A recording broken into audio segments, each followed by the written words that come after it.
স্কুলের একটা বাচ্চা থেকে নিয়ে শুরু করে বয়োবৃদ্ধ মানুষ পর্যন্ত যদি আপনি জিজ্ঞেস করেন আল্লাহকে ভালোবাসেন, তাহলে সে বলবে হ্যাঁ আমি আল্লাহকে ভালোবাসি। যদি জিজ্ঞেস করা হয় আল্লাহকে ভালোবাসার কারণ কি, তাহলে ওই ছেলেটা বা ওই বৃদ্ধ লোকটা বলবে আল্লাহকে ভালোবাসা উচিত তাই ভালোবাসি। কারণ ছোটবেলায় তাকে এইভাবেই শিক্ষা দেওয়া হয়েছে যে কেউ যদি জিজ্ঞেস করে এটা বলা উচিত যে আমি আল্লাহকে ভালোবাসি।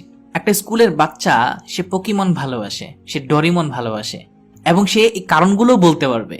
একটা স্কুলের বাচ্চা, একটা ছোট্ট নার্সারির বাচ্চা পর্যন্ত তার একটা আইডল থাকে, একটা মডেল থাকে, এবং সে বলতে পারে আমি কেন তাকে ভালোবাসি। একটা বয়োবৃদ্ধ লোক, তারও পছন্দের মানুষের অভাব নেই। একটা কিশোর, একটা যুবক, সে সালমান খানকে ভালোবাসে, সে শাহরুখ খানকে ভালোবাসে, তাদের মতো করে হেয়ার কাট দেয়, এবং সে বলতে পারে যে অমুক মুভির অমুক সিনের কারণে আমি তাকে ভালোবাসি, অমুক নেটফ্লিক্সের অমুক সিজনের অমুক একটা সিনের জন্য আমি তাকে ভালোবাসি।